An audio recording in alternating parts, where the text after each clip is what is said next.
everybody. How you guys doing tonight?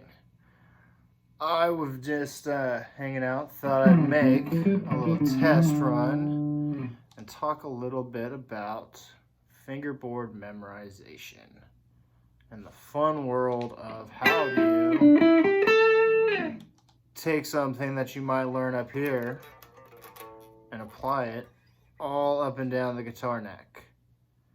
Now, there's lots of videos out there on how to do this in different ways and approaches. This is just my approach. I learned it from some other guys that I went to school with and that taught me, and then other guys I actually went to school with and studied with. There's a bunch of different ways of looking at it.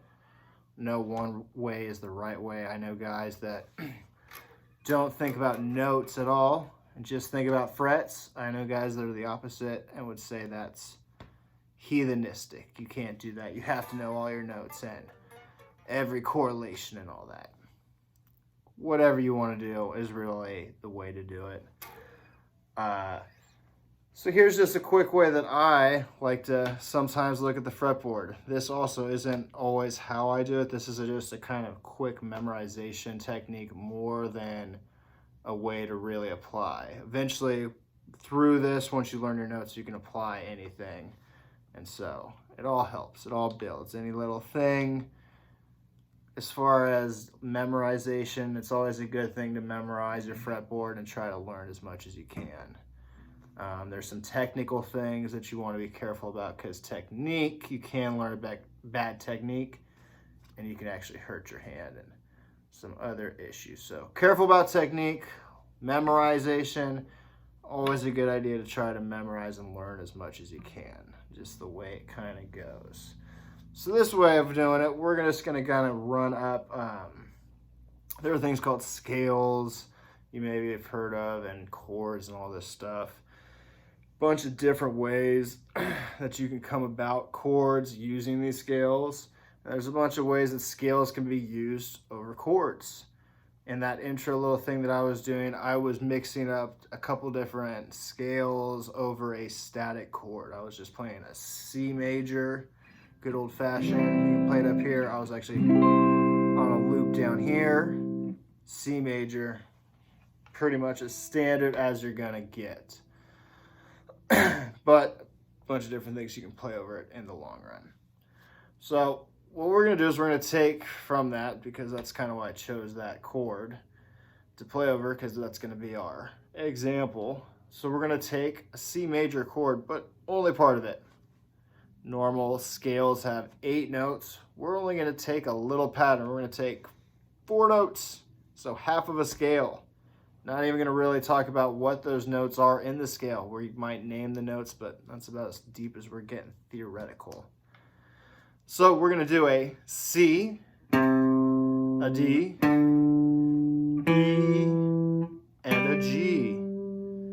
Now the way I played that for this first one is we're going to go to what's called the second string, or the A. It's that second one down right there, that second beefy one, 3rd fret. Mine has this big pearl guy on it. Yours probably has a dot there. Most guitars do. So right there, skip a fret to the 5th fret, which is going to be your D, E the 2nd, and G the 5th. So we're going to do that. Get comfortable with that shape. I'm using my middle finger to my 4th finger, to my 1st finger, to my 4th finger. You can also play it 1st finger, 3rd finger, 1st finger, 3rd finger, 1st finger, 3rd finger, 1st finger, 4th finger. However you want to play it, that's up to you. This video is more of just an idea of how to learn things. Once again, technique. There are some things that could really help you, but in this video, that's not what we're going over. So we're just going to keep doing that real quick till we get comfortable however we want to. And then we're going to do this thing. We're going to skip over a string, and we're going to move up 2 frets. And that's going to set us up on, once again, a C, a D. Now there's going to be a little difference on this one string. This is the one weird one because of the way the guitar tunes, and there's a bunch of cool things about that. But for this example, we're just going to have to memorize. There's 2 shapes.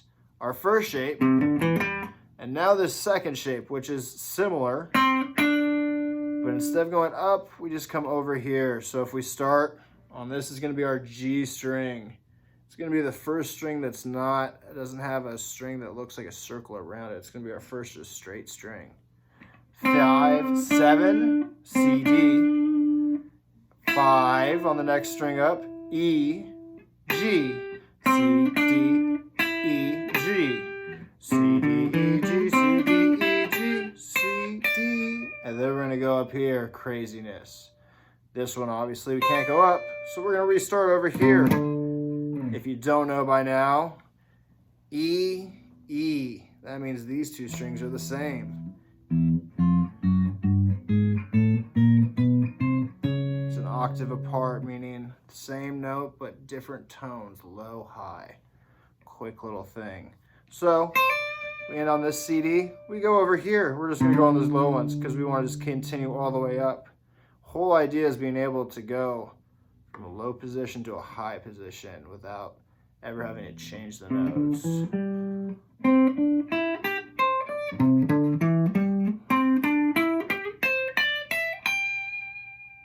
Then we restart down here.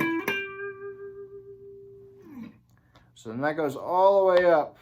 I just kept following that pattern. That takes you all the way up, and then you can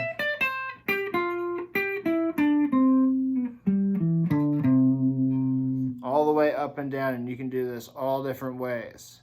So with that, you've only memorized 4 notes, and yet you have gone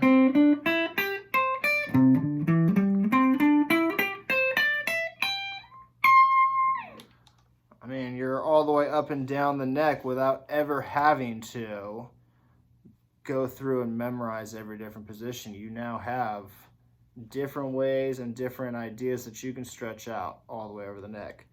And that idea goes with everything. Is the idea is if you play something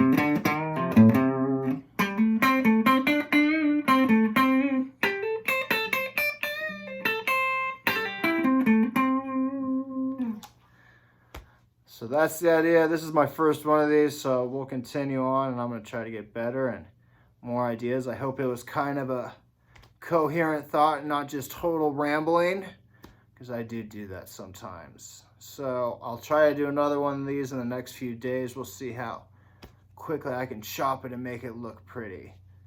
Thank you guys as always. I hope you guys have a great night and be safe out there. Have a good one.